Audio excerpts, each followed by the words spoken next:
चलिए, तो क्या बोल रहे हैं कि पृथ्वीराज चौहान की हत्या नहीं की थी। अकॉर्डिंग टू पृथ्वीराज रासो, पृथ्वीराज चौहान की हत्या नहीं की थी, उसे अंधा करके कहाँ लेकर चले गए थे? गजनी में लेकर चले गए थे। कौन लेकर चले गए थे? मोहम्मद गोरी। मोहम्मद गोरी उसे अपने साथ कहाँ लेकर चला गया था? गजनी लेकर चला गया था। क्लियर? ये सिर्फ और सिर्फ किसका कहना है? चंद्रबरदाई का। क्लियर? चूंकि पृथ्वीराज चौहान एक कला जानते थे जिसे कहा जाता है शब्द भेदी बाण। क्लियर? पृथ्वीराज चौहान एक कला जानते थे जिसे क्या कहा जाता है? शब्द भेदी बाण। और इस कला में सिर्फ आवाज सुनकर ही तीर चलाया जाता है। समझ गए? सिर्फ उसमें देखने की जरूरत नहीं पड़ती, सिर्फ आवाज सुनकर ही तीर चलाया जाता है और तीर अपने निशाने पर लगता है। इस कला से निपुण थे, इस कला को जानते थे। कौन जानते थे? पृथ्वीराज चौहान। समझ गए? और जब गजनी में राजकीय खेलों का आयोजन किया जा रहा था, जब गजनी में राजकीय खेलों का आयोजन किया जा रहा था, उस वक्त चंद्रबरदाई, समझ गए? यहां पर यह बात ध्यान रखिएगा, चंद्रबरदाई पृथ्वीराज रासो में ये कहते हैं कि पृथ्वीराज चौहान को अंधा करके और मुझे मतलब किसे? चंद्रबरदाई को, इन दोनों को ही वो कहां लेकर चले गए थे? कहां? गजनी। क्लियर? तो इट मीन्स कि ये एक प्रकार से ट्विस्ट करने की कोशिश की गई है, क्लाइमैक्स या इंटरेस्ट बनाने की कोशिश की गई है, ऐसा इतिहासकारों का मानना है, जो पॉसिबल नहीं है। चलिए, जो भी हो, हम यहाँ पे डिस्कस कर रहे हैं पृथ्वीराज रासो में क्या लिखा उसके बारे में। तो दोनों को कहाँ लेकर चले गए? गजनी। और गजनी में जब राजकीय खेलों का आयोजन किया जा रहा था, जब राजकीय खेल आयोजित किए जा रहे थे, तब चंद्रबरदाई मोहम्मद गोरी के पास गए और उनसे जाकर कहा कि मेरे मित्र पृथ्वीराज चौहान शब्द भेदी बाण की कला में में निपुण है और वो इस कला को आपके सामने प्रस्तुत कर सकते हैं। अगर आप चाहें तो मैं आपको इस कला का कौशल दिखा सकता हूं। समझ गए? तब मोहम्मद गोरी ने इस मुद्दे पर या इस बात पर अपनी सलाह, अपनी मंजूरी दी और मोहम्मद गोरी की मंजूरी मिलने के बाद पृथ्वीराज चौहान तैयार हुए और पृथ्वीराज चौहान के हाथ में एक धनुष और एक तीर दिया गया। समझ गए? तब चंद्रबरदाई मोहम्मद गोरी के पास जाते हैं और उनसे कहते हैं कि आप आज्ञा दीजिए, जब आप कहेंगे, समझ गए, तभी मेरे मित्र जो हैं वो बाण चलाएंगे। समझ गए? और उनसे आज्ञा मिलने के बाद चंद्रबरदाई जाते हैं किसके पास? पृथ्वीराज चौहान के पास।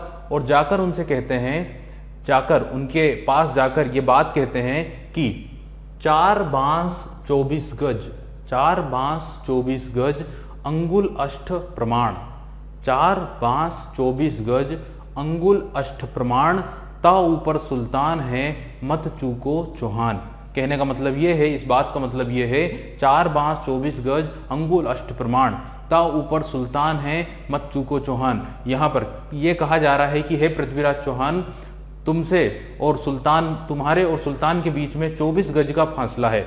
समझ गए? तुम्हारे और सुल्तान के बीच में 24 गज का फासला है और आपकी 8 उंगलियां और एक अंगूठा इस बात का प्रमाण है कि अगर आप तीर चलाएंगे तो वो चूकेगा नहीं। क्लियर? कि अगर आप तीर चलाएंगे तो वो चूकेगा नहीं। इसलिए पृथ्वीराज चौहान, आप कॉन्सेंट्रेट करिए, आपका तीर चूकना नहीं चाहिए। और जैसे ही आज्ञा दी जाती है, जैसे ही आवाज की जाती है मोहम्मद गोरी के द्वारा, वैसे ही पृथ्वीराज चौहान अपना तीर चलाते हैं और वो डायरेक्ट लगता है पृथ्वीराज चौहान के सीने में और उसकी वहीं पर क्या हो जाती है? मृत्यु हो जाती है। क्लियर? बट ये जो स्टोरी है ये पूरी तरह से क्या है? ये पूरी तरह से काल्पनिक है, इसमें कोई भी सच्चाई नहीं है, ऐसा इतिहासकार मानते हैं। ये सिर्फ स्टोरी बनाई गई है, स्टोरी लिखी गई है किसके द्वारा? चंद्रबरदाई के द्वारा। क्लियर? तो ये बात ध्यान रखिएगा। सच बात यह है कि दोनों के बीच में 2 ही युद्ध लड़े गए थे और इन युद्धों को हम कहते हैं first battle of Tarain and second battle of Tarain. According to Prithviraj Raso ये 17 और 18 हो जाएगा, बट ये बात सही नहीं है, हम इन्हें फर्स्ट और सेकंड ही मानकर चलें।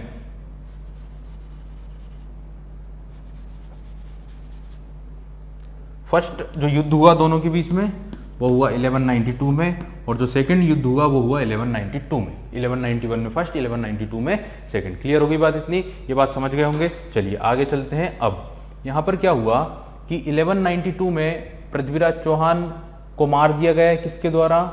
चंद्रबरदाई के द्वारा। किसके द्वारा? मोहम्मद गोरी के द्वारा। क्लियर?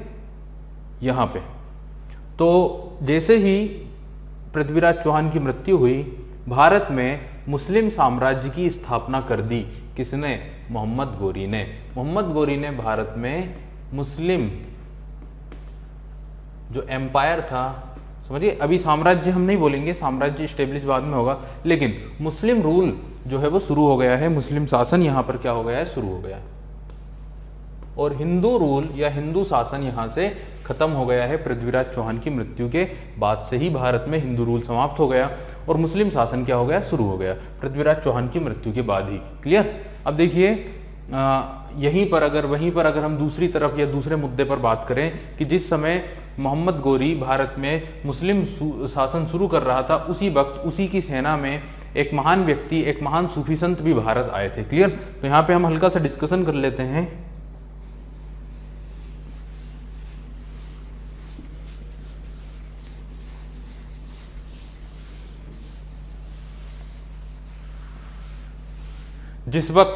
जिस समय मोहम्मद गोरी भारत में मुस्लिम शासन शुरू कर रहा था, उसी वक्त दूसरी तरफ 1192 में ही एक महत्वपूर्ण घटना ये हुई कि भारत में आगमन हुआ एक सूफी संत का, एक महान सूफी संत का, जिनका नाम है ख्वाजा मोइनुद्दीन चिश्ती। तो ध्यान रखिएगा,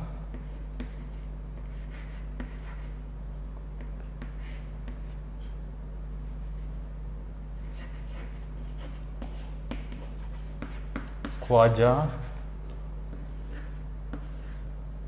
मोइनुद्दीन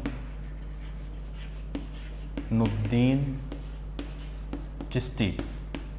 ख्वाजा मोइनुद्दीन चिश्ती भारत आए थे 1192 में, किसके साथ, मोहम्मद गोरी की ही सेना के साथ। तो ये एक महान सूफी संत के रूप में जाने जाते हैं, काफ़ी फेमस सूफी संत कहे जाते हैं ख्वाजा मोइनुद्दीन चिश्ती, समझ गए, जो भारत आए हैं 1192 में, किसके साथ, मोहम्मद गोरी की सेना के साथ।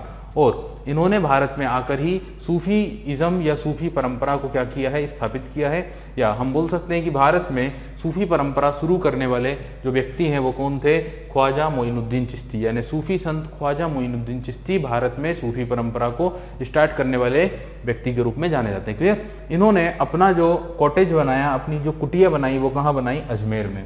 तो इन्होंने अपनी जो कुटिया है, जो कॉटेज है, वो कहाँ पर बनाई, अजमेर में। और ये अब जीवन भर अजमेर में ही रहे और अजमेर में ही इनकी क्या हो गई, मृत्यु हो गई। क्लियर। तो ध्यान रखिएगा, ख्वाजा मोइनुद्दीन चिश्ती किसके साथ भारत आए थे, ये क्वेश्चन कई बार पूछा जाता है, तो ध्यान रखना किसके साथ, मोहम्मद गोरी की सेना के साथ ही भारत आए। और इन्होंने ही भारत में सूफीइज्म की क्या की है, शुरुआत की है। Founder of Sufism in India is known as Khwaja Moinuddin Chishti, who came in India with the army of Mohammad Ghori. Ajmer में रहते हुए ही उनकी क्या हो गई, डेथ भी हो गई, मृत्यु भी हो गई। और जहां पर उनकी कब्र है, उस कब्र को ही कहा जाता है दरगाह अजमेर शरीफ। तो इनकी जो कब्र है, ख्वाजा मोइनुद्दीन चिश्ती की जो कब्र है, उसे ही क्या कहा जाता है, दरगाह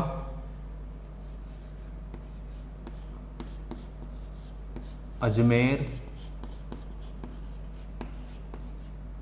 शरीफ। इतनी बातें आप लोगों को क्लियर हो गई होंगी जो मैंने आप लोगों को बताई हैं। अब देखिए आगे। तो यहाँ पर इसी टॉपिक में, इसी घटना में भारत में साथ साथ क्या हुआ है, सूफीज़म भी स्टार्ट हो गया है। और सूफीज़म भारत में शुरू किया है किसने, ख्वाजा मोइनुद्दीन चिश्ती ने। चलिए अब देखेंगे हम यहाँ पर कि आगे मोहम्मद गोरी ने और क्या क्या किया है। तो ये first battle and second battle आप लोग लिख चुके होंगे अपनी कॉपी में।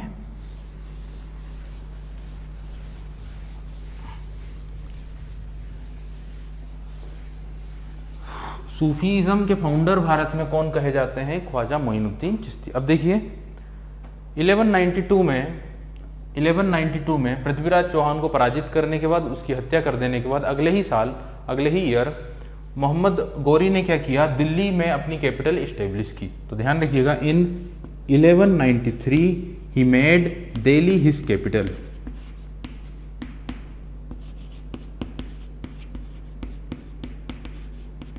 क्लियर। तो ये बात आप लोगों को ध्यान रखना है। अगले ही साल मोहम्मद गोरी ने अपनी राजधानी को कहां पर लेकर आ गए, दिल्ली में। क्लियर, ये बात ध्यान रखिएगा। ठीक है, आगे चलते हैं। अब जिस व्यक्ति ने हेल्प करी थी तराइन के दूसरे युद्ध में, कन्नौज के घेड़वाल शासक, जिसका नाम था जयचंद। क्योंकि जयचंद कोई उनका रिलेटिव नहीं था, कोई उनका फ्रेंड नहीं था, इसलिए अगला जो नंबर आया वो किसका आया, जयचंद का आया। और अगले ही साल 1194 में इन्होंने अटैक कर दिया किसके ऊपर, जयचंद के ऊपर। क्लियर। और जयचंद और गौरी के बीच में एक युद्ध लड़ा गया जिसका नाम था बैटल ऑफ चंदावर। क्लियर। तो ध्यान रखिएगा, बैटल ऑफ चंदावर या बैटल ऑफ कन्नौज 1194 में लड़ा गया, battle of Kannauj. Battle of Kannauj जो लड़ा गया वो बिटवीन मोहम्मद गौरी और कन्नौज के शासक गढ़वाल रूलर जिसका नाम था जयचंद, उनके बीच में। और इस युद्ध में मोहम्मद गौरी ने जयचंद को पराजित कर दिया और जयचंद की क्या कर दी, हत्या कर दी, किल्ड जयचंद।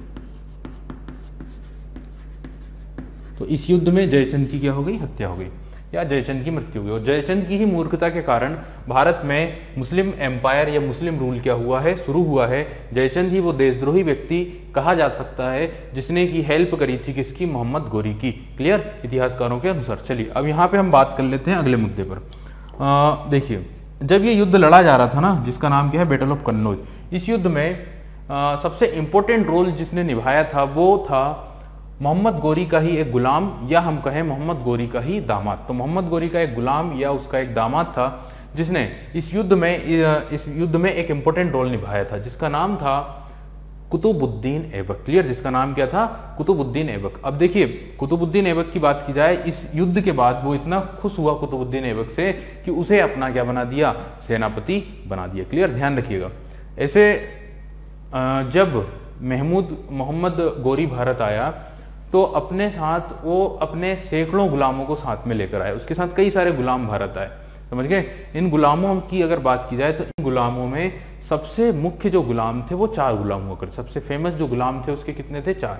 ये 4 गुलाम कौन कौन से थे, तो सबसे पहला है कुतुबुद्दीन ऐबक, इसके अलावा है यलदौज, इसके अलावा है कुबाचा और इसके अलावा है कुतुबुद्दीन बख्तियार खिलजी। समझ गए। तो कुतुबुद्दीन बख्तियार खिलजी भी उसका एक क्या था, गुलाम था।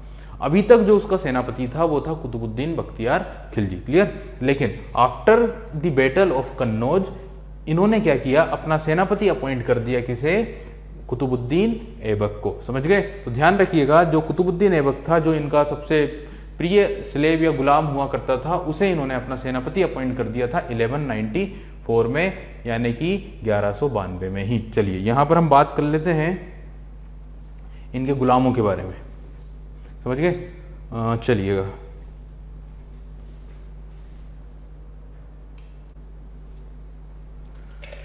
चलिए तो क्या बात हो रही है कि पृथ्वीराज मोहम्मद गौरी जब भारत आया था तो अपने साथ अपने कई सारे सैकड़ों गुलामों को भारत में लेकर आया था। उन गुलामों में उसके सबसे योग्य या सबसे खास जो गुलाम थे वो 4 गुलाम हुआ करते थे। अब ये वो 4 गुलाम कौन कौन से थे उनके नाम में यहाँ पे डिस्कस कर देता हूँ।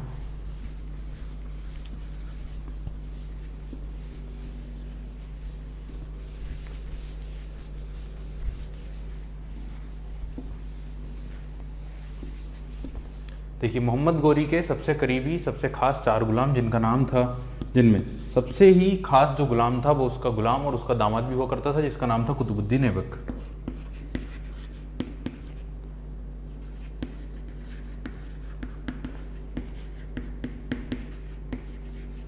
ये सेकंड जो गुलाम था उसका नाम था कुबाचा। थर्ड जो था वो था यलदौज और फोर्थ जो था वो था कुतुबुद्दीन बख्तियार खिलजी।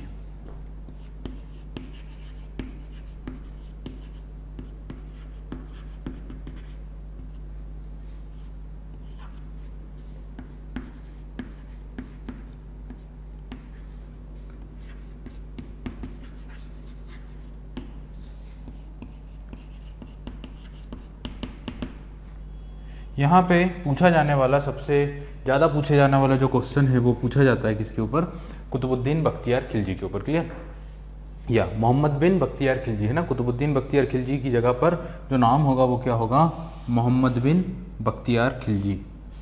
थोड़ा सा ये नाम सुधार लेते हैं अपन, मोहम्मद बिन बख्तियार खिलजी। तो मोहम्मद बिन बख्तियार खिलजी के ऊपर से जो क्वेश्चन है वो सबसे ज़्यादा पूछा जाता है वो ये है कि इसी व्यक्ति के द्वारा इसी सेनापति के द्वारा बिहार की नालंदा यूनिवर्सिटी को लगभग 12/5 के अप्रॉक्स क्या किया गया था, डिस्ट्रॉय किया गया था। तो ध्यान रखिएगा कि नालंदा यूनिवर्सिटी को नष्ट कराने वाला जो व्यक्ति था वो कौन था, कुतुबुद्दीन बख्तियार खिलजी था। क्लियर, ये बात ध्यान रखिएगा, सबसे ज़्यादा क्वेश्चन यही पूछा जाता है। क्लियर, चलिए नालंदा यूनिवर्सिटी जो कहाँ पर थी, जो बात की जाए तो भारत की सबसे ओल्डेस्ट, इंडिया की, जो आज का इंडिया है, क्योंकि उससे भी पहले तक्षशिला यूनिवर्सिटी थी जो आती है पाकिस्तान में। तो आज के भारत की सबसे प्राचीनतम जो यूनिवर्सिटी है वो कौन सी है, नालंदा यूनिवर्सिटी। चलिए आगे डिस्कस करते हैं अब आगे की कहानी। तो क्या हुआ 1192 तक, और फिर 1193 में कैपिटल उसने इस्टेब्लिश कर ली दिल्ली को, और 1194 में उसने अटैक कर दिया कन्नौज पर और कन्नौज के शासक को पराजित कर दिया। इस युद्ध में सबसे ज्यादा, कन्नौज में जो चंदावर का युद्ध हुआ, उस युद्ध में सबसे इंपॉर्टेंट जो रोल निभाया वो किसने निभाया, कुतुबुद्दीन ऐबक ने। और इसी कारण कुतुबुद्दीन ऐबक को ही उसने अपना क्या डिक्लेयर कर दिया, सेनापति। समझ गए, उसी ने कुतुबुद्दीन ऐबक को अपना सेनापति डिक्लेयर कर दिया। अब देखिए 1194 में ही appointed Qutubuddin Aibak as his caretaker. अपने भारत के सारे क्षेत्र को उसने अपने केयरटेकर यानी कि कुतुबुद्दीन ऐबक को सौंप दिया। समझ गए ना, किसे सौंप दिया, उसने अपना केयरटेकर किसे बना दिया, कुतुबुद्दीन ऐबक को। ध्यान रखिएगा 1194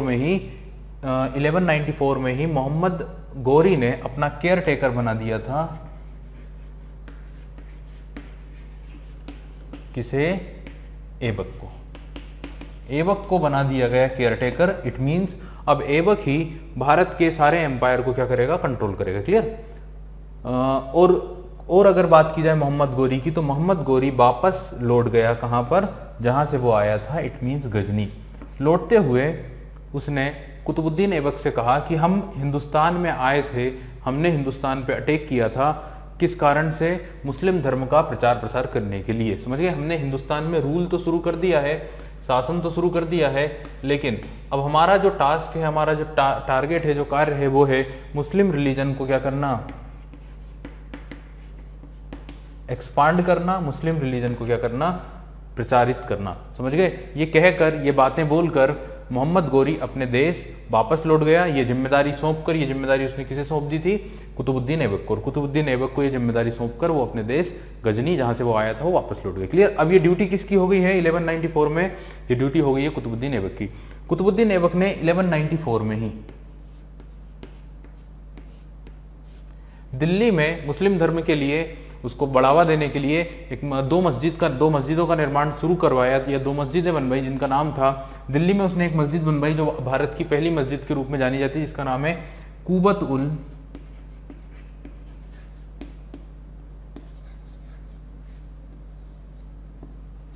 इस्लाम मस्जिद। कुबत उल इस्लाम मस्जिद। क्लियर। तो कुबत उल इस्लाम मस्जिद। और जो सेकंड मस्जिद बनवाई है उसका नाम है 2.5 दिन का झोपड़ा।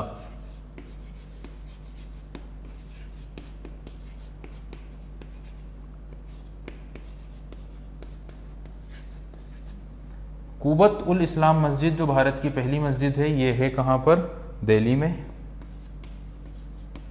और 2.5 दिन का झोपड़ा जो मस्जिद है, ये बनवाई उसने कहां पर, अजमेर में। क्लियर। ये सब काम हुआ है 1194 में मुस्लिम धर्म का बढ़ावा देने के लिए। अब 1199 में, 1199 में अगर हम बात करें, 1199 में कुतुबुद्दीन ऐबक ने अपने गुरु की याद में, अपने टीचर की रेस्पेक्ट में भारत की सबसे ऊंची मीनार बनवाने का कार्य शुरू किया, या उसकी नींव रखी। समझ गए, 1199 में भारत की जो सबसे हाईएस्ट मीनार है, समझ गए ना, उसको बनाने की नींव रखी गई थी 1199 में। और this building is known as Qutub Minar. समझ गए। तो अपने एक टीचर, अपने गुरु, जिनका नाम था कुतुबुद्दीन बख्तियार अल काकी, की याद में 1199 में जो है नींव रखी गई, या कार्य स्टार्ट किया गया था, किसका, कुतुब मीनार का। ये नाम मैं यहां पे लिख दे रहा हूं।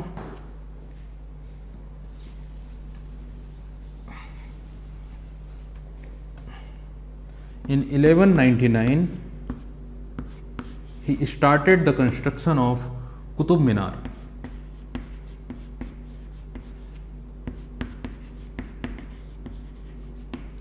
जो भारत की सबसे ऊंची बिल्डिंग के रूप में जानी जाती है, कुतुब मीनार, सबसे हाईएस्ट मीनार। लेकिन ये काम इन्होंने स्टार्ट कराया है बिल्डिंग बनाने के लिए, नींव रख दी है 1199 में, लेकिन ये जो कंप्लीट हुई है इसे बनने में लगभग 30 साल लगे हैं, समझ गए ना। ये कंप्लीट हुई थी 1229 में, सॉरी 1229 में, 1229 में ये बनकर तैयार हुई और इसे कंप्लीट कराया था गुलाम वंश के एक शासक ने, जो कुतुबुद्दीन ऐबक का ही एक गुलाम हुआ करता था और साथ ही उनका दामाद हुआ करता था, जिसका नाम था इल्तुतमिश। सो ध्यान रखिएगा, it was completed by Iltutmish.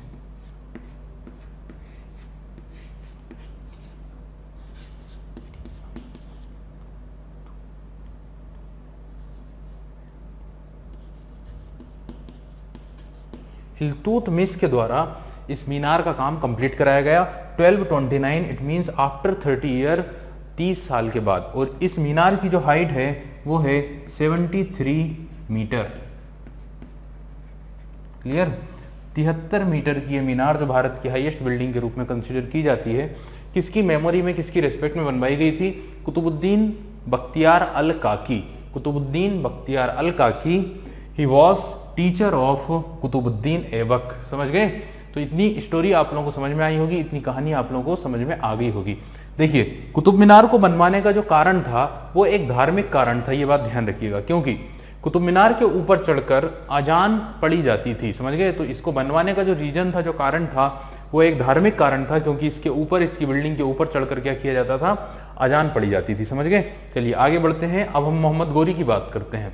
Mohammad Ghori जो 1194 में वापस चला गया था अपने देश गजनी में, वो वापस लौटा 1205 में, 12,005 यानी 1205 में, 1205 के लगभग मोहम्मद गोरी भारत वापस लौटा है इन 1205 या 1205 इन 1205 में मोहम्मद गोरी भारत वापस लौट गया, समझ गए। भारत वापस लौटा और एक साल हिंदुस्तान में रहने के बाद 1206 में उसे वापस अपने देश गजनी की याद आई और वो अपने वापस देश जाने लगा। तो 1205 में भारत आया और एक साल भारत में रुका, एक साल हिंदुस्तान में रुका और एक साल रुकने के बाद 1206 में जब वो भारत से वापस जा रहा था, समझ गए, जब वो भारत से वापस लौट रहा था तो उसके साथ में कुतुबुद्दीन ऐबक भी था, समझ गए, सॉरी उसके साथ में, समझ गए, जब वो भारत से वापस जा रहा था तो उसके साथ था इल्तुतमिश, समझ गए, उसके साथ कौन था? इल्तुतमिश था। तो इल्तुतमिश जब उसके साथ जा रहा था तो रास्ते में ही कश्मीर में, रास्ते में कहाँ पर? कश्मीर में दम्यक नामक एक स्थान आता है, चिनाब नदी के तट पर दम्यक नामक स्थान, ध्यान रखिएगा, दम्यक नामक प्लेस पर जब वो लौट रहा था, दम्यक नामक स्थान पर साथ में कौन है? इल्तुतमिश है। इल्तुतमिश बताया ना, जिसने कंप्लीट कराई थी बिल्डिंग। तो जाटों ने उसको घेर लिया और उसके ऊपर अटैक कर दिया। क्लियर? किसके द्वारा अटैक कर दिया गया? जाट कम्युनिटी के लोगों के द्वारा, जो कि कहलाए जाते हैं खोखर जाट। खोखर जाट कम्युनिटी के लोगों ने, ध्यान रखिएगा, इन 1206 इसके ऊपर अटैक किया गया था, आक्रमण किया गया था। किसके द्वारा? खोखर जाति के जाटों के द्वारा।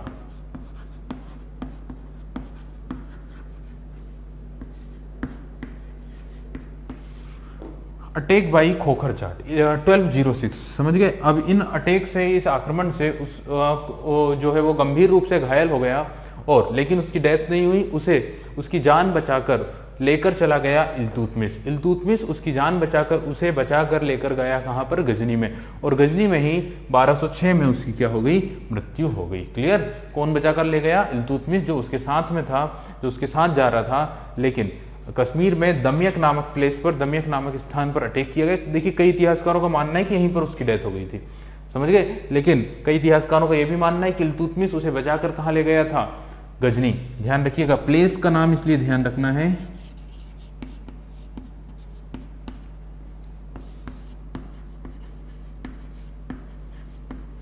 चलिए अब जैसे ही 1206 में मोहम्मद गोरी की मृत्यु हुई, सबसे बड़ा जो प्रश्न था, सबसे बड़ा जो क्वेश्चन था वो उठकर सामने ये आया कि इतना बड़ा जो साम्राज्य है, जो फैला हुआ है, जो विस्तृत है, कहां से कहां तक, गोरी से लेकर हिंदुस्तान तक, गजनी से लेकर हिंदुस्तान तक, इसका सक्सेसर कौन होगा, इसका उत्तराधिकारी कौन होगा?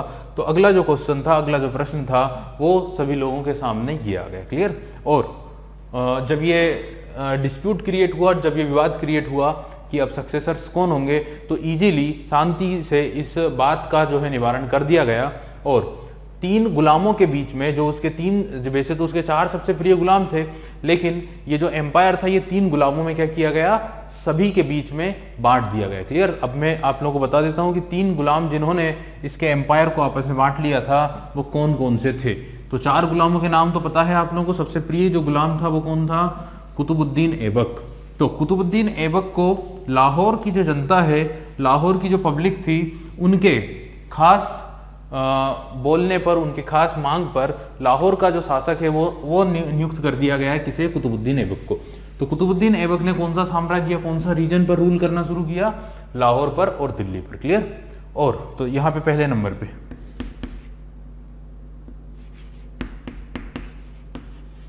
ऐबक का मतलब होगा कुतुबुद्दीन ऐबक। कुतुबुद्दीन ऐबक ने रूल किया लाहौर एंड दिल्ली। दिल्ली उस समय कैपिटल नहीं थी, पहले क्या थी, कैपिटल लाहौर थी। ठीक है। सेकंड व्यक्ति की अगर बात की जाए, दूसरा जो व्यक्ति था वो था यल्दोज। सेकंड जो पर्सन था वो कौन था, यल्दोज। और अगर ये बात की जाए यल्दोज की, तो यल्दोज को उसी रीजन को दिया गया जो था गजनी। तो यल्दोज की बात की जाए, यल्दोज को जो रीजन रूल करने के लिए दिया गया वो था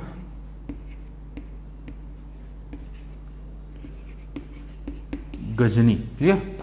और तीसरा जो नाम आता है, थर्ड जो नाम आता है वो आता है कुबाचा का। कुबाचा को जो रीजन दिए गए थे वो थे अफगानिस्तान के काबुल, कंधार।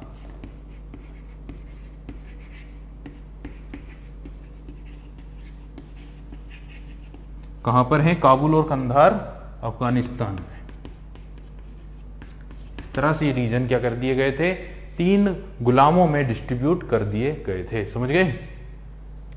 इतनी स्टोरी थी, इतनी कहानी थी किसके बारे में, मोहम्मद गोरी के बारे में, जो कि सेकंड इन्वेडर था तुर्कियों का, या तुर्की साइड से होने वाला भारत में दूसरा आक्रमण किसका था, मोहम्मद गोरी का। एक बार हम इस पूरे टॉपिक को फटाफट रिवाइज कर देते हैं शुरू से लेकर आखिरी तक। तो देखिए, मोहम्मद गोरी ने भारत पर आक्रमण करने की योजना बनाई 1175 में, जो कि कहाँ का शासक था, एक्संसवानी कास्ट से बिलोंग करता था, और जो डायनेस्टी थी वो थी गौर डायनेस्टी। और 1175 में से लेकर 1206 तक इसने जो है योजना अपनी बनाई थी। 1175 में इसने जो सबसे पहला जो आक्रमण किया था वो मुल्तान और उच्च नामक स्थान पर किया था, भट्टी राजपूतों के ऊपर। क्लियर। और उन्हें लूट कर वो अपने देश वापस लौट गया था। लेकिन चूंकि उसे पता था कि उसी के राज्य के, उसी के देश के महमूद गजनबी ने गुजरात में अटैक करके काफी ज्यादा धन कमाया था, तो उसने योजना बनाई गुजरात पर अटैक करने की। और 1178 में ही उसने अटैक कर दिया किसके ऊपर, गुजरात पर। बट गुजरात का जो रूलर था, जिसका नाम था भीम सेकंड या मूलराज सेकंड या मूलराज द्वितीय, उसने मोहम्मद गोरी की सेना को परास्त किया। कहां पर, राजस्थान के माउंट आबू में। और वहां पर महमूद गजनबी को, मोहम्मद गोरी को किडनैप कर लिया और उसकी मां के कहने पर उसे छोड़ भी दिया। अब मोहम्मद गोरी यहां से उत्तर की ओर गया, नॉर्थ की ओर गया, और सिंध और कश्मीर को कॉन्कर कर लिया और अपना साम्राज्य कहां बना लिया, सिंध और कश्मीर को। समझ गए, यहां तक की स्टोरी होगी। अब क्या बात करते हैं अपन, सेकेंड फेज पर चलते हैं, जो कि है इस समय पर, अगर हम भारत की बात करें तो भारत में इस समय पर रूल किया करता था दिल्ली, अजमेर और सांभर में कौन सा रूलर, चौहान वंश का एक शासक पृथ्वीराज चौहान। समझ गए। और जैसा कि उसका एक राइटर हुआ करता था पृथ्वीराज रासो, चंद्रवरदाई ने एक महान ग्रंथ लिखा पृथ्वीराज रासो, जिसमें उसने कहा कि मोहम्मद गोरी बार बार आक्रमण किया करता था किसके ऊपर, पृथ्वीराज चौहान के ऊपर, और पृथ्वीराज चौहान बार बार उसे क्या किया करता था, माफ कर दिया करता था। ऐसा कितनी बार हुआ, 16 बार। कितनी बार किया गया, 16 टाइम माफ कर दिया गया। लेकिन 17वीं बार जब पृथ्वीराज चौहान की सब्र का बांध टूट गया तो दोनों के बीच में एक भीषण युद्ध हुआ, जिसको हम बोलते हैं तराइन का प्रथम युद्ध। समझ गए। इतिहासकारों के अनुसार 2 ही युद्ध हुए, पहला और दूसरा, लेकिन पृथ्वीराज रासो में लिखा है कि 16 बार माफ किया गया, फिर 17वां युद्ध हुआ है, जिसको हम बोलते हैं बैटल ऑफ तराइन फर्स्ट 1191 में। इस युद्ध में भी मोहम्मद गोरी को हरा दिया गया और फिर माफ कर दिया गया और वो वापस चला गया। यहीं पर एक दूसरा क्लाइमेक्स, दूसरा जो टर्न है वो ये आता है कि उसी समय पर उत्तर प्रदेश के कन्नौज में रूल किया करता था गढ़वाल वंश का एक शासक, जिसका नाम था जयचंद, और जयचंद की एक पुत्री हुआ करती थी संयोगिता, जिससे प्रेम किया करते थे कौन, पृथ्वीराज चौहान, और उससे विवाह करना चाहते थे। लेकिन जयचंद ये नहीं चाहता था, जयचंद इस बात के खिलाफ था। जयचंद ने एक स्वयंवर आयोजित कराया जिसमें सारे शासकों को बुलाया, सिवाय किसको छोड़कर, पृथ्वीराज चौहान को। पृथ्वीराज चौहान इस बात से काफी खफा हुए, इस बात से काफी उन्होंने इसे अपने ईगो पर लिया, सम्मान पर लिया, और उसी स्वयंवर में संयोगिता को अगवा कर लिया और उसके साथ क्या कर लिया, विवाह कर लिया। इस बात से काफी अपमानित हुए जयचंद, और उन्होंने तय करा कि वो इस अपमान का बदला लेंगे, किससे, पृथ्वीराज चौहान से। अब देखिए दूसरी तरफ कोशिश कर रहा है कौन, मोहम्मद गौरी, किसके ऊपर अटैक करने की, पृथ्वीराज चौहान पर। तो 1192 में अगले ही साल उसने अटैक कर दिया, किसके ऊपर, पृथ्वीराज चौहान। चूंकि पृथ्वीराज चौहान तो प्रेम प्रसंग में बिजी थे, बट चूंकि इन्वेजन हो गया है तो फिर दोनों के बीच में सेकंड बैटल शुरू हुआ, that is known as second battle of Tarain 1192। ये जो युद्ध हुआ, ये युद्ध भारत के इतिहास का सबसे फेमस, सबसे प्रसिद्ध युद्ध कहा जाता है, क्योंकि इसने इतिहास को पूरी तरह से उलट-पुलट कर दिया। और इस युद्ध को उलट-पुलट इसलिए हुआ है क्योंकि इस युद्ध में हार हो गई है किसकी, पृथ्वीराज चौहान की, और जीत गए थे कौन, मोहम्मद गौरी।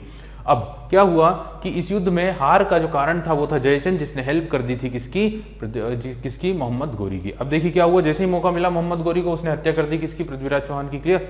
लेकिन अगर कहानी में क्लाइमैक्स चाहिए, ट्विस्ट चाहिए, तो आपको पढ़ना होगी कौन सी बुक, पृथ्वीराज रासो। पृथ्वीराज रासो में यह कहा है कि हार तो गया था पृथ्वीराज चौहान, इस युद्ध में हार तो गए थे, बट क्या हुआ कि मोहम्मद गौरी ने उनकी हत्या नहीं की, बल्कि उन्हें क्या करवा दिया, अंधा करवा दिया। और उन्हें मतलब किसे, पृथ्वीराज चौहान और चंद्रवरदाई दोनों को लेकर कहां चले गए, गजनी चले गए, समझ गए। और गजनी में ही जब खेलों का आयोजन किया जा रहा था, रांची खेल जब आयोजित किए जा रहे थे, तब चंद्रवरदाई गए मोहम्मद गौरी के पास और उनसे जाकर कहा कि हमारे जो मित्र हैं वो शब्दभेदी बाण चलाना जानते हैं, और आप चाहें तो वो आपको ये कौशल दिखा सकते हैं। और उनके कहने पर जब आज्ञा मिली, तब चंद्रवरदाई पृथ्वीराज रासो के पास गए और उनसे कहा कि आपकी और पृथ्वीराज चौहान की जो दूरी है, जो फासला है, वो 24 गज का फासला है, और अगर आप अपनी 4 उंगलियों और एक अंगूठे से बाण चलाएंगे, तीर चलाएंगे, तो उसका निशाना कभी भी नहीं चुकेगा। और जब ये बात उन्होंने कही, तो जो तीर चलाया पृथ्वीराज चौहान ने, उसी तीर के कारण मोहम्मद गौरी की वहीं पर क्या हो गई, डेथ हो गई। लेकिन ये सारी जो कहानी है, ये है पृथ्वीराज रासो की कहानी, जो कि एक काल्पनिक कहानी है। अब इतिहासकारों के हिसाब से अगर चलें तो क्या हुआ कि 1192 में हत्या कर दी गई थी, मार दिया गया था पृथ्वीराज चौहान को। फिर 1193 में कैपिटल स्टेब्लिश कर ली गई थी दिल्ली को, और 1194 में अटैक कर दिया गया था चंदावर का, किसके ऊपर, जयचंद के ऊपर, और जयचंद की भी हत्या कर दी गई थी। फिर 1194 में ही गो बैक टू गजनी, वो कहाँ लौट गया, गजनी। अपनी जिम्मेदारी, अपना केयरटेकर किसे बना दिया, अपने गुलाम कुतुबुद्दीन ऐबक को, और ऐबक को गुलाम बनाकर वो चला गया। ऐबक को उसने कहा कि हमने भारत में रूल तो शुरू कर दिया है, लेकिन अब हमें मुस्लिम धर्म का क्या करना है, प्रचार और प्रसार करना है, ये ड्यूटी आपको हम दे देते हैं, और वो चले गए हैं वापस। इस काम को करने के लिए कुतुबुद्दीन ऐबक ने 1194 में 2 मस्जिदों का निर्माण कराया, जिनका नाम था कुबतुल इस्लाम मस्जिद जो दिल्ली में, और साथ में 2.5 दिन का झोपड़ा अजमेर में एक मस्जिद बनी। क्लियर। अब ध्यान रखिएगा कि साथ ही उन्होंने अपने गुरु की याद में, गुरु की मेमोरी में एक मीनार भी बनवाई, जिसका नाम था कुतुब मीनार, जिसे कंप्लीट कराया था किसने, 1199 में स्टार्ट हुआ, और 1229 30 वर्षों में वो कंप्लीट कराई इल्तुतमिश ने। क्लियर। तो ये तो बात हो गई किसकी, कुतुबुद्दीन ऐबक की। लेकिन 1205 में वापस याद आई किसे, मोहम्मद गौरी को, और वो वापस भारत लौटा। 1205 में वापस भारत लौटा, और 1 साल भारत में रहने के बाद 1206 में वापस जाने लगा।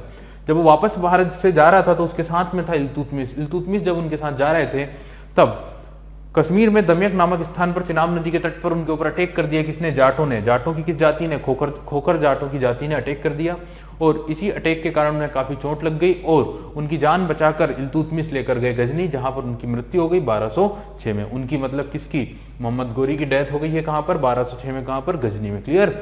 उनकी डेथ के बाद इस एम्पायर को कौन संभालेगा, इस बात का जो प्रश्न था, उसका आंसर ये निकला कि 3 गुलामों ने एम्पायर को आपस में बांट लिया। ऐबक ने लाहौर और दिल्ली वाला रीजन को संभाला, कुतुबुद्दीन ऐबक ने, यलदोज ने गजनी, और कुबाचा नामक जो शासक था उसने काबुल और कंधार वाले क्षेत्र को अपने नियंत्रण में रखा। समझ गए। इन सारी घटनाओं के बीच में एक बात और ध्यान रखिएगा, 1192 के में जब तराइन का दूसरा युद्ध हुआ था, उसी युद्ध में उसकी सेना के साथ ही भारत में आगमन हुआ था एक प्रसिद्ध सूफी संत का, जिनका नाम था ख्वाजा मोइनुद्दीन चिश्ती, जो अपने जीवन भर, अपने जीवन के बाकी पूरे समय में अजमेर में रहे। अजमेर में ही उनकी मृत्यु हुई, और उनकी कब्र को ही कहा जाता है दरगाह नवाज शरीफ, समझ गए, जो कि भारत में सूफीज्म के फाउंडर के रूप में भी जाने जाते हैं। तो यहाँ पर हमने डिस्कस कर लिया मोहम्मद गौरी, या फिर हम बात करें भारत में तुर्की आक्रमण।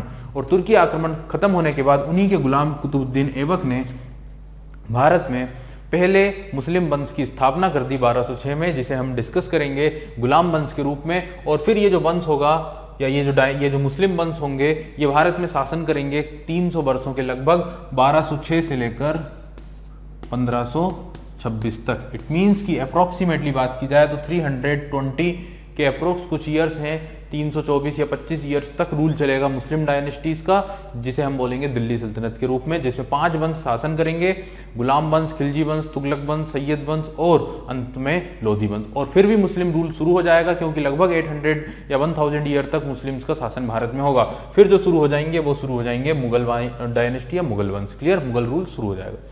तो यहाँ पर अब इस टॉपिक को बंद कर देते हैं। अब हम बात करेंगे दिल्ली सल्तनत के बारे में और गुलाम वंश से हम इस टॉपिक को स्टार्ट करेंगे।